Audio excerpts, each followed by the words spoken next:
introduce our seminar speaker, Dr. Barbara Blanco-Ulate today. She is an associate professor in the Department of Plant Sciences at the University of California, Davis. After getting her PhD in plant biology from UC Davis, she worked as a postdoctoral researcher at the Department of Viticulture and Enology, also at UC Davis. Shortly after, in July 2016, she joined the Department of Plant Sciences at UC Davis as a faculty. Her research interests are focused on fruit biology and quality, with a particular emphasis on fruit genomics, biochemistry, and physiology, as well as applied post-harvest research. Her work includes studying the impact of pathogen infections on fruit quality, with a particular emphasis on genomics and all those. And then she also looks into pathogen infections on fruit quality and ripening in crops such as tomato, grapes, strawberries, and other fruit crops. Her research aims to improve the quality of harvested crops and reduce post-harvest losses by exploring three major research areas, including fruit ripening and quality, fruit pathogen interactions, and fruit cell wall dynamics. With that, the floor is all yours. Hi, everyone.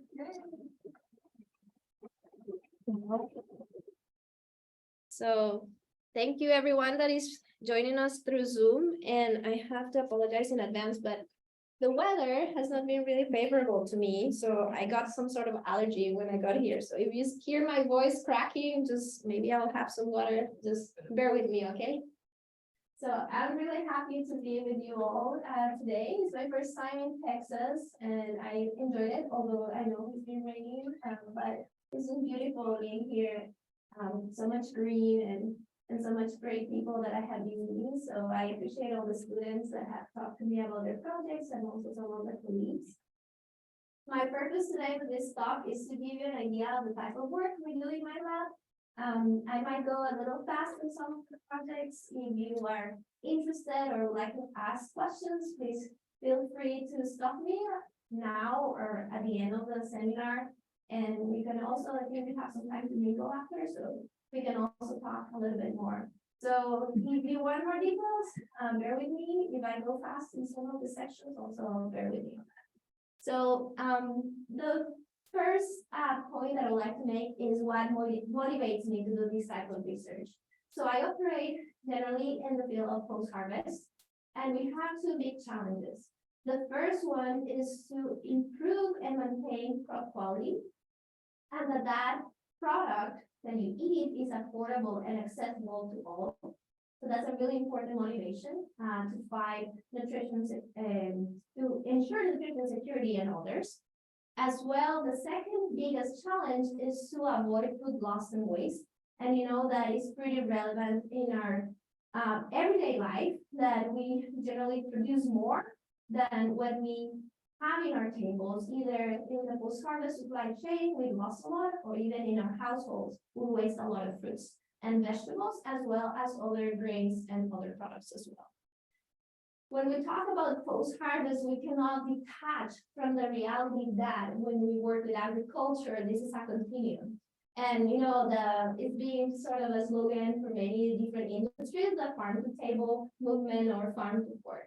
But this is true. We start with genetics, crop management, harvest, and also post-harvest, how you handle the product once you have taken it out of the plant, how you distribute it and retail, and the consumer. And this is an example in strawberries that I put here, just so when we are talking about the research, we consider that we are not just one single research field, right? We are all together in this process of improving and tackling these two challenges that I talked about before. And just, this is my little boy that is already big, but I don't know. So my lab, as I was introduced, works on fruit biology and quality from different standpoints. We follow approaches that go from field studies to doing plant physiology, fruit physiology, biochem, molecular biology. We also work with genomics and functional genomics. And the focus is on fruit crops. As I said, anything that is botanically a fruit is of interest in my lab. So we're kind of flexible on the crop systems, but mainly thinking about crops that are important for California. So some of those that I added there. So quite a lot of work in tomatoes, strawberries, pistachios, and also some work in other crops like table grapes and kiwi fruit, oranges, and so on.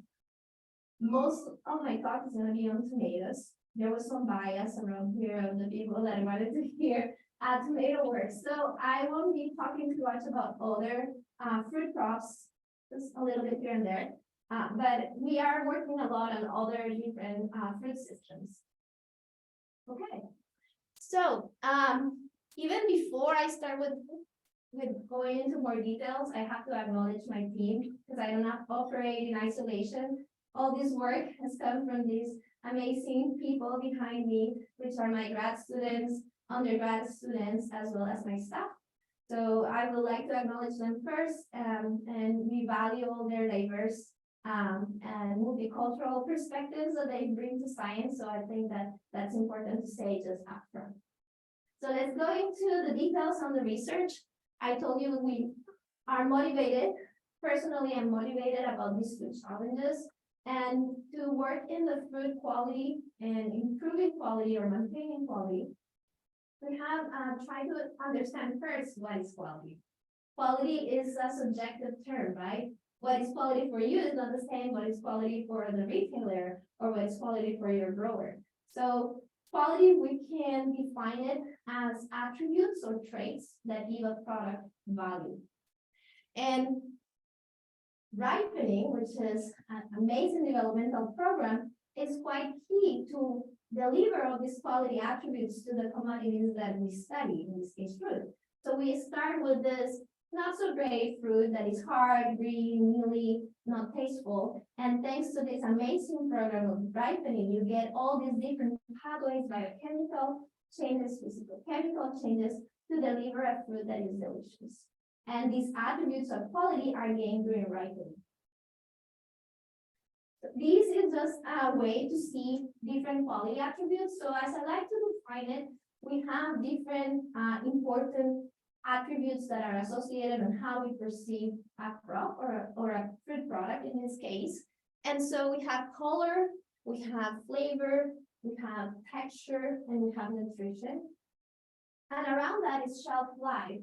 And how I present it this way is that one thing is you can accomplish all of this through breeding or through management, but if that product is not consumed exactly at the moment you harvest it, which is not the reality in our agriculture, right? It has to be sent somewhere. Most of these can change through time. So the flavor life, the texture, the nutrient value might be changing in post-harvest and affecting shelf life, which shelf life is not just something visual, but it's how all these traits are maintained through the supply chain. And that's how I define it. So we're interested of understanding these fruit traits and how we can tackle them, how we can target fruit quality in different ways to improve it or maintain it, as I was mentioning. So there's different strategies, and we have recently published this review in which we argue that you can do it in different ways by basically targeting regulators like transcription factors, hormones, or by targeting specific genes that are downstream of those that can just turn and off certain processes that are of interest. The problem of the regulators, if they are really upstream or important regulators, is that you may have some pleiotropic effects. That means that you affect many things if you tackle a really upstream regulator. If you can go downstream and tackle just quite lower in that hierarchy of regulation, you might be able to not mess up with multiple traits at once, and then just make sure that you are producing a fruit, for instance, that has a better texture. So understanding ripening and ripening regulation and the different programs of ripening is necessary so we can have the knowledge and the information to properly engage into improving quality. Now, this is in somehow easy to say for tomato that we have so much knowledge in the biology of tomato fruit and ripening of tomato fruit. And in some terms, the climacteric ripening, you have heard of that terminology, which is related with ethylene-driven ripening process. But there's so much that is unknown in other developmental programs that include non-climacteric ripening. And also, as you know, in biology, we cannot put things into boxes.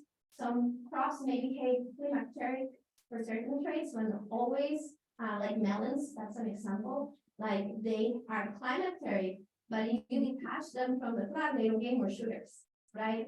Because there's no starch in them. So there's things that we need to understand on how things are regulated, as I show here, that there are different levels of regulation, but also what are the genes that are causing these changes in the food. And we need to apply them not just to model systems, because we don't just eat tomatoes or strawberries, but we also have a variety of crops. And as we are engaging with more crops that come from different countries, I'm not sure here in Texas, you can guys tell me, but we're starting to see more in California, you know, dragon fruit and mangosteen and things that are not commonly from our places. And that fruit is not that great. If you go to where it's produced, it's amazing, and you get it here, and then you see the rambutan is ugly and things like that, right? So we need to understand them better so we can deliver better products. So some of the motivating questions that we have in our program is which ripening regulators and pathways define fruit quality? And taking advantage of the knowledge we have on tomato, we started to address some of these questions earlier when I became a faculty. So we use tomato as a model system. There's so much knowledge on ripening and development of tomato out there. But we started from a different perspective. There's mutants in tomato that probably you know that are being used in breeding programs for many years and have been described that are not ripening mutants, and they have mutations in different transcription factors. And they have been studied into what sort of genetic changes or gene expression changes cause these mutations when you target these genes. But there was not so much knowledge on really what happens in the quality of that food, right? And even though if you see here, I don't know why it's not showing up. Oh yeah, there are NOR, which is a common ripening mutant, non-ripening, and green, another common non-ripening mutants. These are being used for making hybrids for fresh market tomatoes. And even in some processing tomato lines, we are using these type of mutations. But we did not know if these mutants, we know that are non-ripening, which means that they don't produce ethylene, they don't turn red, they don't soften normally. But those are the common characteristics, but how different or similar they are, and what are the specific impacts on quality was something that was still not well defined. And we were interested in that. So my grad student, Jacqueline Scavage, worked on this for a few years. And what we did is that we looked at different stages of ripening, even beyond what we generally study, which is the red ripe, fully ripe tomato, and we looked at even overripe stages.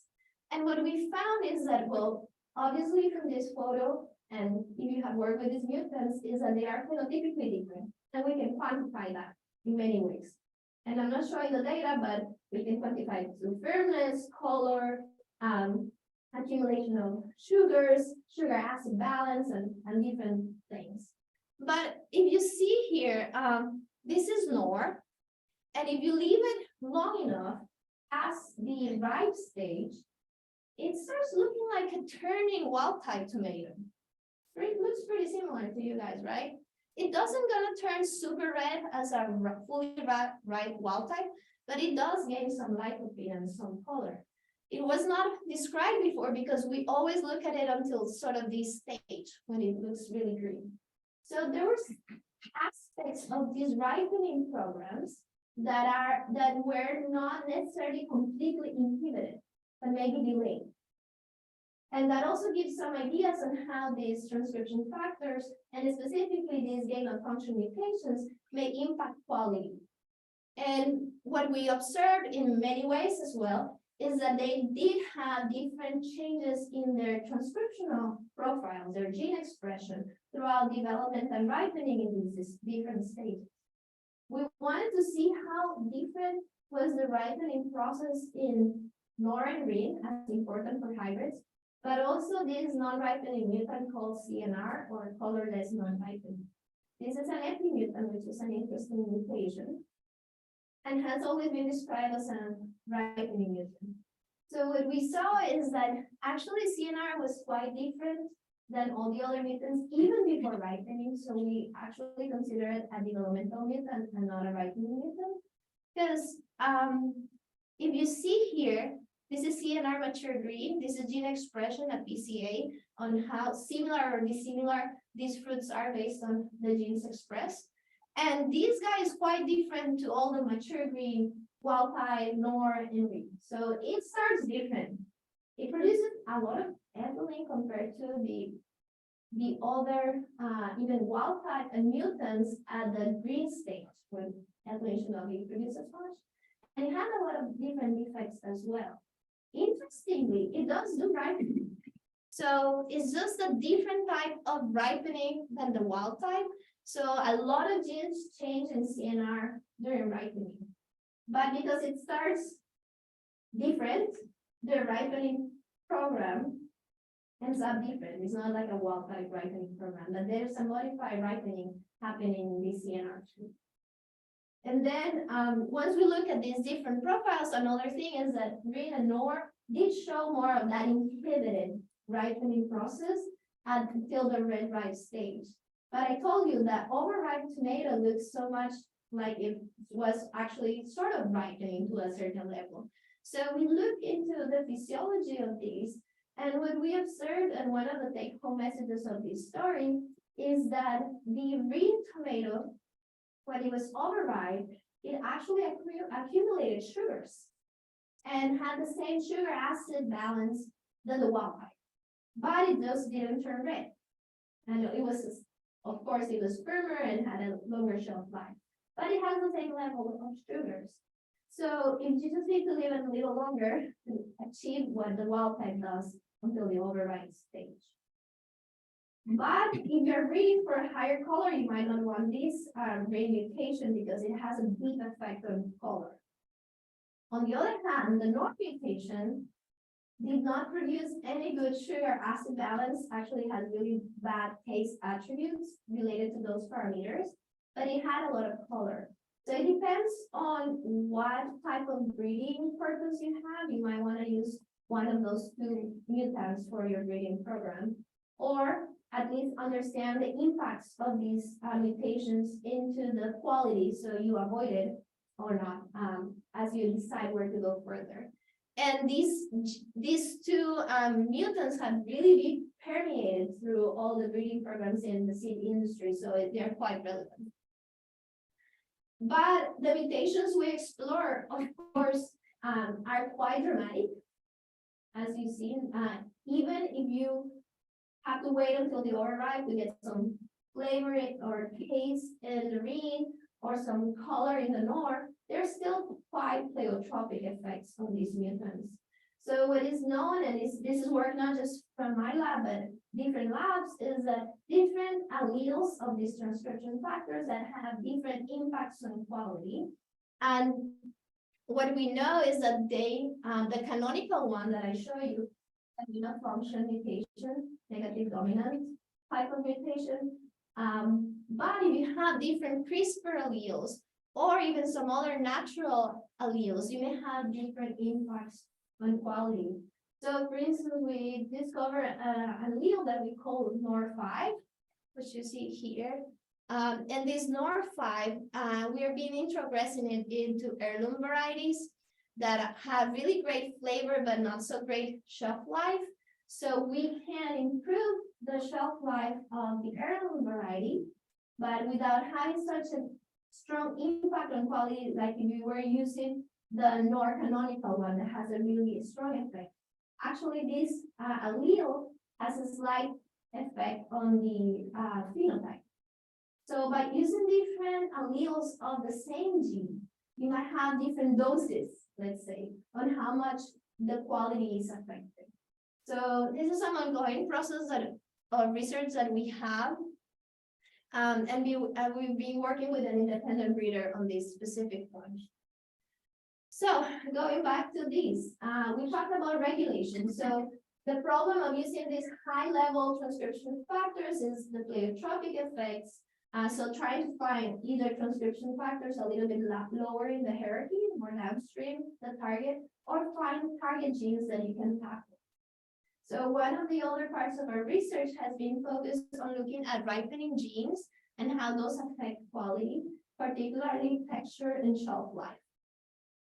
So fruit cell walls, which are a really amazing compartment of cells, do have a lot of changes during development. And in fruit ripening, these cell walls get disassembled, get expanded, they get full of water, and that's why your fruit is not as hard as a rock anymore, and it's soft and you can eat it and it's delicious, right? So fruit texture is really important for us as consumers, but also determines the shelf life of your fruit. A soft fruit will not last as long as a harder fruit, right? So for many, many years, people have been trying to tackle texture to improve shelf life.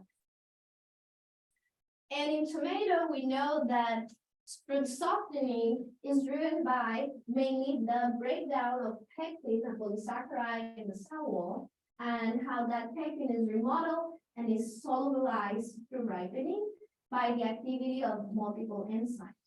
Of course, the amount of water and the turbid pressure of the fruit also influences texture, but they go together, right? So if you have losses of fruit cuticle and others, you might also have changes in texture.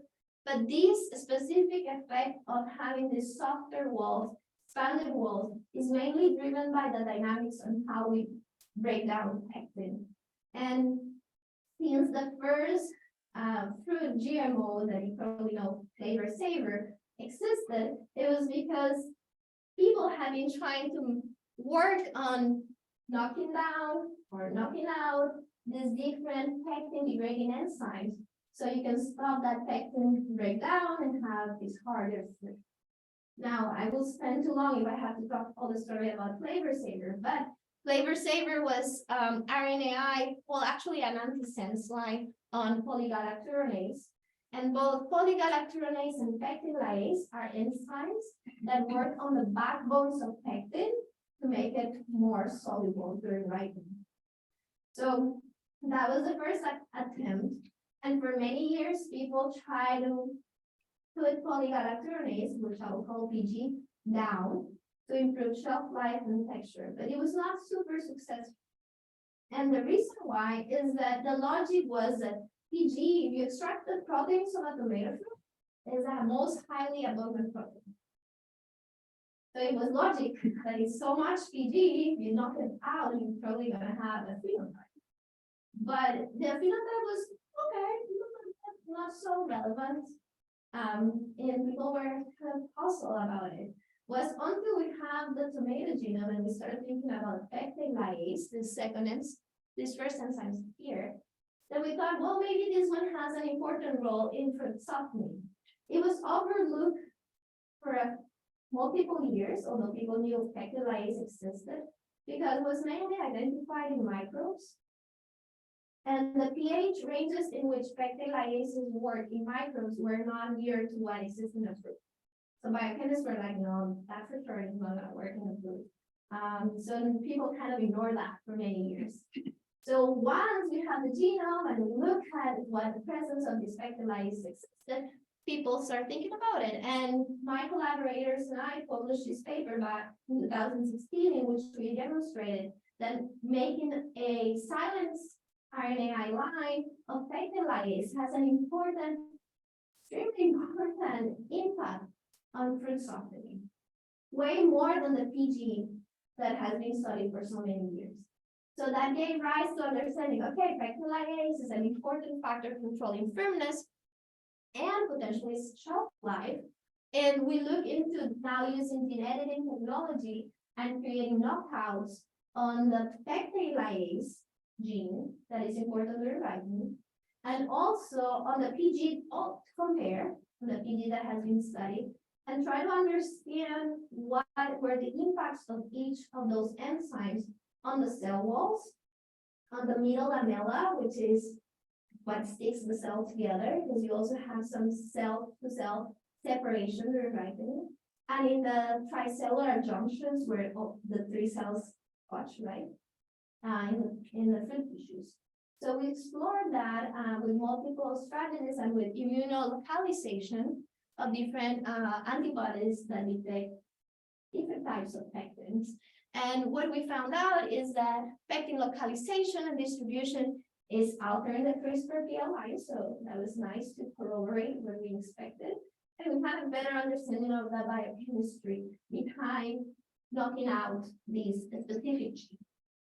So that was published back in 2019.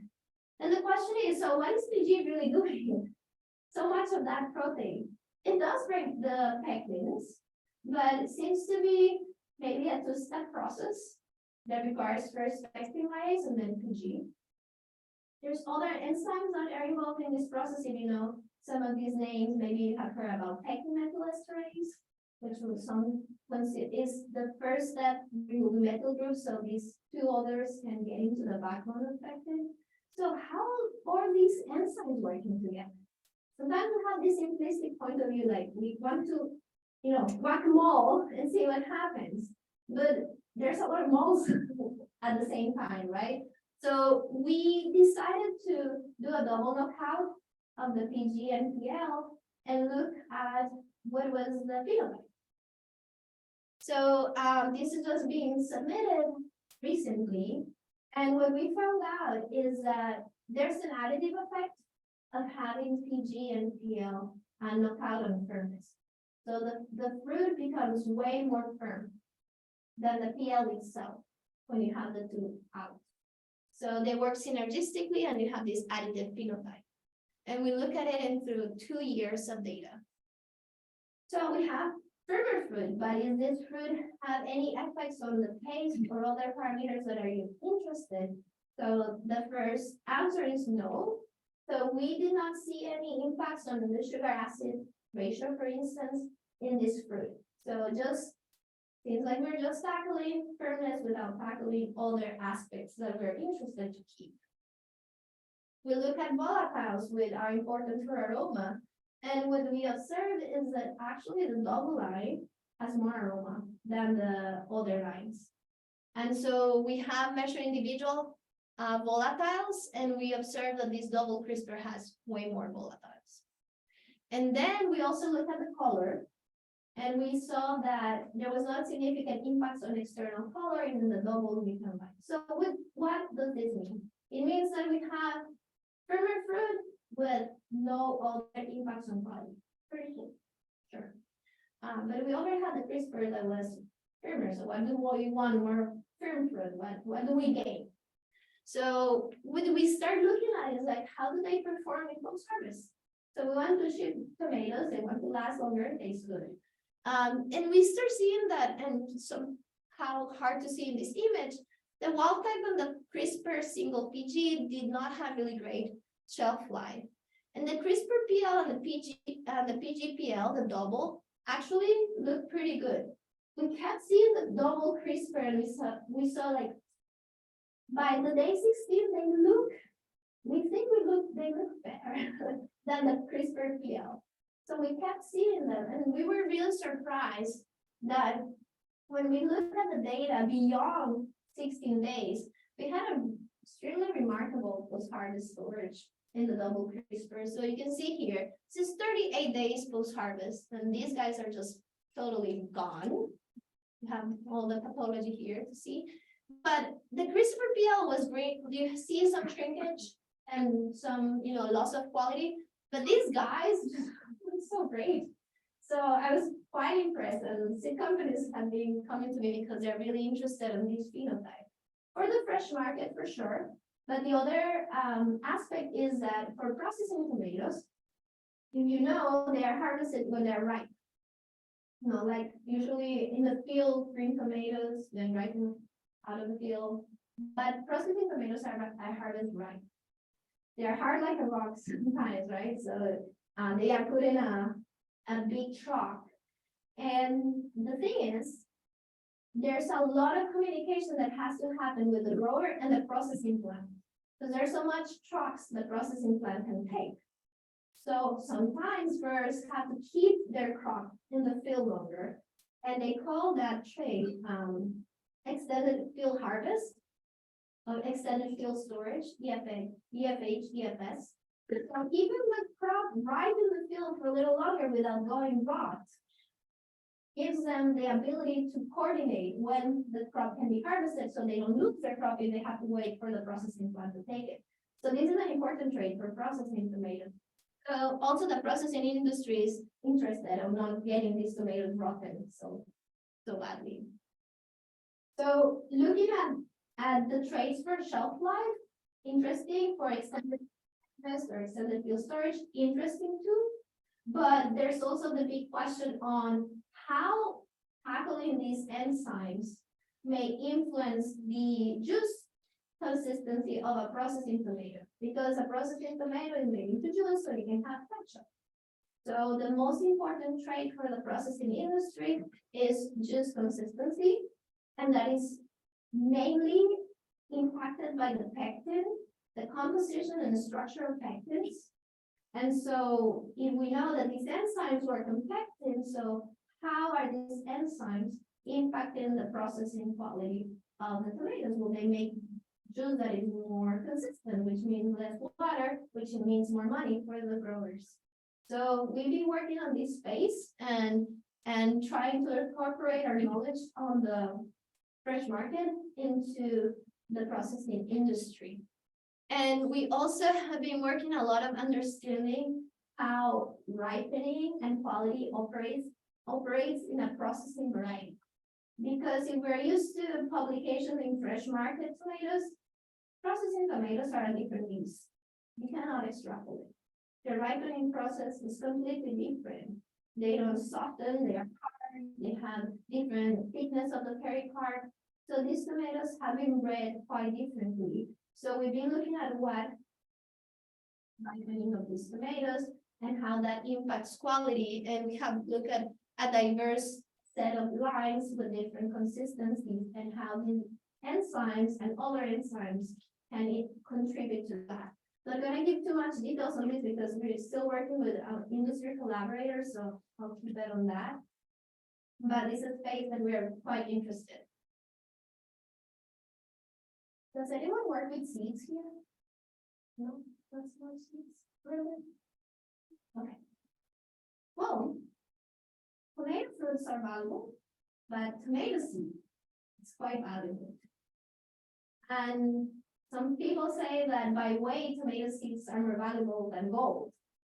And tomato seed industries and vegetable seed industries really want to maintain the quality of their seeds. We know that fruit ripening and fruit development is synchronized with seed development, right? That's the whole purpose of a fruit, to protect that seed and then allow it to be distributed to the environment. So we've been studying and being funded by several industry partners through the FFAR on understanding how seed quality is gained throughout fruit development. And how do I define seed quality? With, of course, the ability to germinate, but desiccation tolerance, vigor, longevity, and basically having a seed lot that can be sold and see you can plant that seed and it will germinate equally and have all that gain for the grower. So that's where the money is. So we've been studying this interconnection between fruit and seed. We've been exploring different tomato genetics, so from commercial varieties, mutant or edited lines, and interregional lines that we have with our collaborators. We're looking at how quality and development is affected by high temperatures.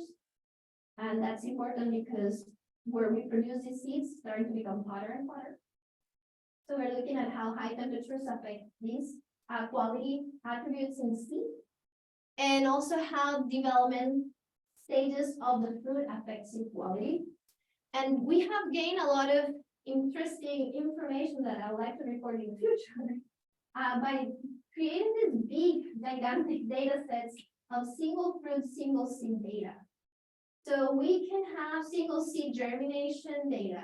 We can have single seed imaging data. And with this, we are basically phenotyping quality. For this is an example or a phenotypic pipeline for single seeds. And we have a dry seed. We can image that seed and we can phenotype it through this pipeline. And the idea in the future is that you don't have to go through all the process of checking germination. If you ever work with seeds and you have to do germination tests, you know that you have to be there like every 2 hours or every 3 hours to get really good data. So we use oxygen depletion in single seeds to do this. So hopefully nobody in my lab has to go check seeds every 2 hours. They will not like me. But with this big data sets and using machine learning and artificial intelligence, what we want to do is in a dry seed, by taking a picture of that, kind of extrapolate how the seed bigger will be when we get to that point. So we've been working on that aspect for a few years now, and so we've been creating these single seed data sets. Okay. Again, am I keeping you awake, you guys? I know it's 4 p.m. It's hard, even me at home. But anyway, so this is some of the research I would like to present, mainly on tomatoes, I said. We have worked on other crop systems on fruit quality, but I wanted to switch gears to that second challenge that I talked about, the losses in post-harvest. And this is sort of connected to me in a way because in my PhD I work with molds, and I'm that weird person that likes molds. I like fruit molds, fungus. And so I did my PhD on this topic, and I have continued working on this space because most of the losses we have in post-harvest are due to fruit decay or fungal decay. And what we know is that the susceptibility or the incidence of decay in fruit gets, gradually higher as the fruit ripens. And also when you detach it from the plant, because that tissue is starting to senesce. So there's this connection between fruit ripening and susceptibility to disease. And I have been exploring this for many years using tomatoes, but also with fruit. But tomatoes and the fungal pathogen botrytis cinerea, the gray mold fuzzy thing that grows in your strawberries, that. So what we know is that as fruit ripen, they become more susceptible. And we wanted to know why. So we had some hypotheses that have been here and there for 10 years. So one idea is that, well, unripe fruit are really good at killing the pathogen, and ripe fruit, they just don't do any defense. They just let them eat them, right? That's one hypothesis. And so we explored that hypothesis, why green fruit or unripe fruit are resistant and ripe fruit are susceptible. Is it because the ripe fruit doesn't defend itself? First question. So we look at botrytis and we look at other 2 pathogens, Rhizopus stolonifer is like saprophyte, necroprophic type of lifestyle, and Fusarium rot. And we explore this question through ripening. I'm gonna go fast on this, so you have to trust me on some of that research. So it was published in JXBot a couple of years ago. So the thing is, what we observed is when we did a big transcriptomic analysis on unripe and ripe fruit infected with these different pathogens, is that the red fruit response or has a transcriptional activation of more genes than the unripe fruit. So fair enough, you can say, well, it could be other things that are different genes, it could be a response of stress or whatnot. So we look at the defense genes, and what we found out is that ripe fruit actually have more and bigger response and also more specific to defenses than the mature green fruit. So it means that the red fruit is responding with a stronger immune response of the green fruit. So we're stuck here, right? It didn't make sense for our first hypothesis. So what do we do next? So we go back to other ideas. So if you are working plant pathology or some research related with that, sometimes we think about defenses as the only outcome of an interaction, right? Like, is this plant resistant? But what about if we ask, is this plant susceptible? Susceptibility doesn't mean lack of defenses necessarily. Could be the accumulation of susceptibility factors too. So what we ask is, First, during development, is this fruit having first more preformed defenses? That means not activated defenses, just minds that are in the field just in case a pathogen shows up, like these preformed strategies. Or is this fruit having more susceptibility factors? And what does that mean? So characteristics that make this fruit more likely to be infected by a pathogen. We can think about more sugars, right? So we look at that and we took advantage of our, remember I showed you these guys before? The ring or CNR mutants, the non-ripening mutants. Well, we know that they target different ripening pathways. So we infect them with botrytis. And the first question will be, if you have an unripe tomato, I told you resistant. What happens if you have a non-ripening mutant? Would it be resistant or susceptible? What do you guys say? Non-ripening mutant doesn't ripen. Resistant will be the first idea, right? Well, what we figured out is that they are not all resistant. Actually, CNR is hyper susceptible to botrytis infection, even in the maturing stage. But I already told you that CNR is a weird tomato, even a developmental mutant, so maybe let's try this out. But NOR is completely resistant to botrytis infection. And I've done this for 15 years. Have you not noticed in NOR tomatoes for 15 years, 15 seasons, and they are always just, maybe an odd infection will show up, but really rare. Reed is equal to wild type. It gets infected in that ripe-like stage. So this means that although these genes all operate for normal ripening, they have different impacts on susceptibility. The pathways that they are activating or deactivating have a different impact on susceptibility. So for the first time, we start thinking, okay, ripening doesn't equal always to susceptibility. There's certain things of ripening that lead to susceptibility, but not every. So we can start handling this. So hopefully we can know the pathways or the factors that make susceptibility happen in a ripe fruit. So we can diminish those and still have a ripe fruit that is not so susceptible. We cannot make a ripe fruit completely resistant. That's never going to happen. There's evolution and other things happening around there. But at least we can make this fruit more resistant, even if it's not totally resistant. So we took advantage of also doing a transcriptomic study and the phenotypes of these mutants to filter ripening genes that could be potential susceptibility factors. And we were lucky that in our list of candidates, we got two of the genes we've been working on, the PL and the PG. And when we inoculated these CRISPR single mutants with botrytis, what we observe is that the CRISPR PL is actually 50% more resistant to botrytis infection than the wild type. So what does this mean? Through this transcriptomic study using the mutants and knowing the ripening phenotypes, we found potential susceptibility factors, and using these functional genetics approach, we tested that PL is actually a susceptibility factor in the fruit. So if we knock this out, we have more resistance. So that was a pretty cool thing. And I already told you that this fruit doesn't have any effects on quality. So we're getting closer to that idea of targeting genes that do not make a pleiotropic effect, but does have a positive impact on the quality of the fruit. So this idea also came to think about the resistance and susceptibility phenotypes of fruit.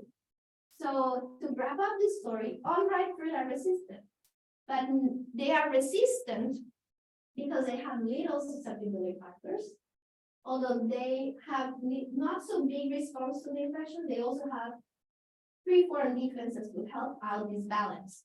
So this box is defense responses, this is preformed defenses, really little susceptibility factors, so you have resistance in a non-ripe. The ripe fruit actually has a strong defense response, but the susceptibility factors accumulate so broadly and widely that they balance out, and then you get susceptibility. So that's the model that we came up with this research. It makes sense because the infection can scatter the seed Yes, so that's a good point. So one of the ideas is that we can think evolutionary. The fungus can help disperse the seeds by breaking the tissues and allowing the offspring to go to the ground. And actually serve, the fruit itself serves like a nutrient media for the seeds to germinate, so for sure. This evolved not because, the fungus wanted to mess up with our tomatoes, it's just there is some ecological thing. So yes, you're right. So one of the questions come into place, and I always thought about this as a grad student. I would stay, do all these inoculations in tomatoes for so many weeks, years whatsoever, thousands of tomatoes. And every time I put botrytis in these unripe tomatoes to test them, I will see that they will start turning red faster. So is the chicken or the egg story? Are these getting some infections because I pick them up to turning stage or closing, and then that's why we have some botrytis growing in these tomatoes?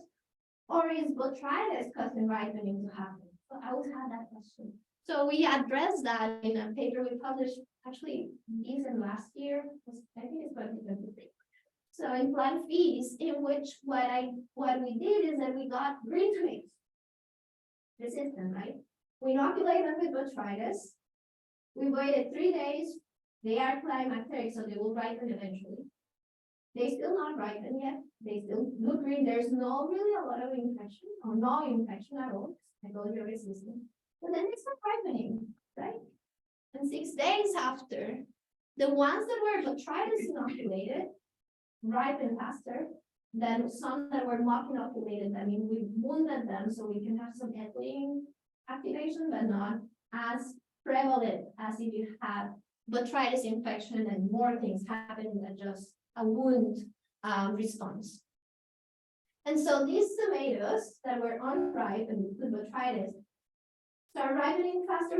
We could see it because of color, but we measured ethylene. They were starting to produce more ethylene. They were starting to get softer. And what else? And then we look at the RNA-seq expression of them. And what we observe is, and this is just a set of example of genes, is that many genes associated with ethylene biosynthesis and also softening, pectin degradation that we discussed, were starting to pop up. So they become activated because of the infection and not because of immunity. And when we look even more days after, we were able to see PG, PL, and all these ripening genes more activated in this botrytis inoculated tomatoes versus not botrytis inoculated, the controls. Now, it's interesting that you see these, but the tomatoes still don't have disease. There's no lesions coming up. There's botrytis there, but it's not a lesion yet. So we saw in our RNA-seq data, and I just show you that pectin degradation, cell wall breakdown was one of the common things in our expression analysis. So we went back to our knowledge in fruit cell wall dynamics, and we know even for not necessarily fruits, but also in plants, that the cell wall is really important to dictate the interaction between a plant and a pathogen. So specifically to fruit, in this review, we talked about how cell wall integrity will dictate if a fruit is resistant or susceptible. It's part of those susceptibility factors we talked about. So the question was, are these, we see it in RNA-seq, well, gene expression doesn't equal phenotype necessarily, right? So we did see the physiology, but we don't know really what's happening in the cell wall.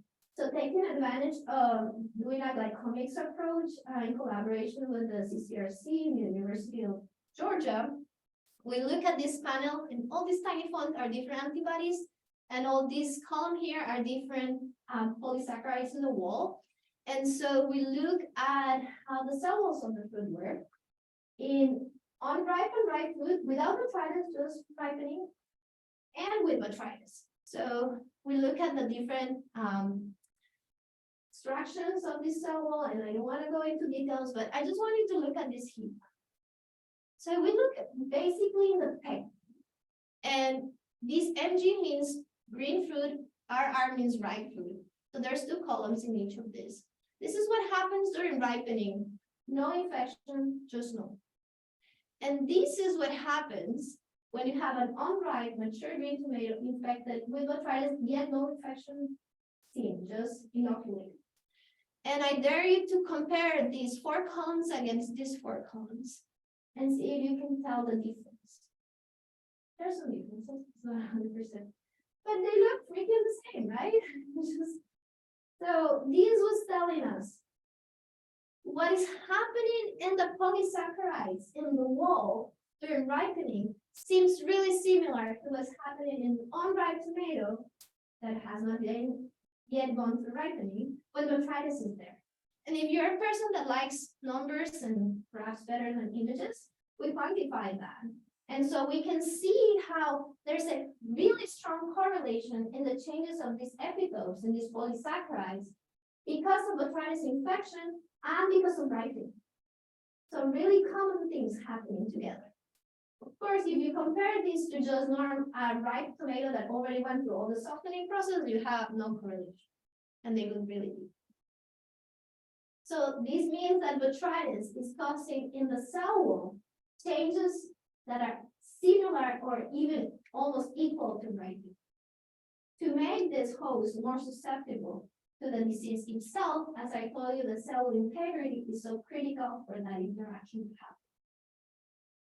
So we've been building these different models in which we have ripening and all the regulators of ripening and how those different regulators, being hormones or transcription factors or even other molecules, impact disease development, and how the pathogen, this fuzzy guy here, can actually tap into the different hosts and behave differently. In a green tomato, it's just not sitting there waiting for the tomato to ripen so it can infect. It's actually actively causing infection through increasing susceptibility. So there's more to that story, but I just wanted to finish there because I want to be mindful. It's 4:53. And just tell you that our research, although goes into the fundamental world, and I show you some publications that relate to gene expression and whatsoever, we are trying to focus on translational science as well. And we are interacting with the industry and learning from the model systems and trying to bring that information to other systems. So I've been lucky to be working on pistachios for quite a few years now. I heard some people work on pecans. So pistachios are really important for California, becoming more important because they're resilient to climate change.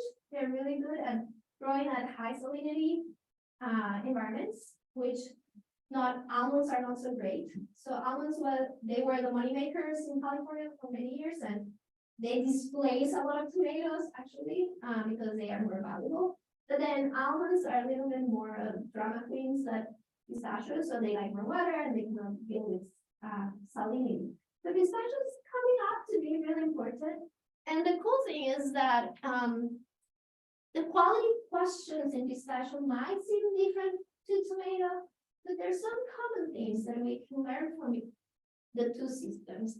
And yes, pistachios are fruits, they're not nuts, they're drupes, more similar to mangoes and some fruit. Okay, and if you have never seen a pistachio tree, this is how they look, and they grow in clusters like this. And this is a set of pistachios. So we've been working a lot in a system that was mostly unknown on how development and ripening happens.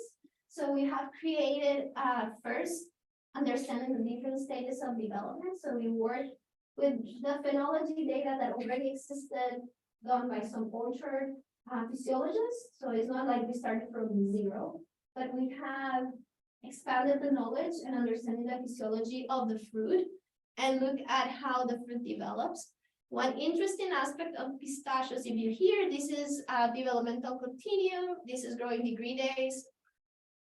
And the cool thing is that the growth of the nut and the kernel or the seed is shifted. So you have first the fruit grows fully sized and is empty inside. There's no seed. You cannot detect the seed. And then after like a month or two, you start seeing the kernel develop. So there's that basically non-synchronization between fruit and seed development, which is pretty interesting to us. So we've been working on a big RNA-seq study on those and understanding physiology plus molecular aspects of quality. And we've been working on also developing a genome that did not exist, so we could do this work. And we're happy to have that genome and this transcriptomics study that will merge with physiology and something that I could talk with more detail in the future. And so we also have been working on understanding shelf life and gray mold, botrytis, and strawberries together with the UC Davis strawberry breeding program. So I'm not talking about this today, but we have done a lot of work on this aspect and using heirloom versus elite creative populations doing process and looking at different post-harvest traits and also susceptibility to disease, to botrytis basically, which is the most important, and also using sensing technologies to non-destructive detect the presence of botrytis before the lesion or the disease becomes obvious. So we've been using multispectral imaging, VOC sensing volatiles, sensing in these different aspects, so we can hopefully know if botrytis is there, so we can take the right management strategies in strawberries. We also have been working with diseases in multiple crops, apples, citrus, using different coatings, and see if we can kill fungus, but also human pathogens. So that's some of the work we've done, and also work with the industry that will sometimes they want to test different post-harvest treatments in fruit. So we just go crazy and do a lot of inoculations and measurements as more of this applied research. And with that being said, I just want to thank all the funding. So 2 minutes ago, we talked about. I didn't have space for questions. All the funding, and this is one of the latest photos of my lab. It's not the best, but the only one that I could find. Not everybody's there, but yeah. So thank you very much for calling there with me. Thank you.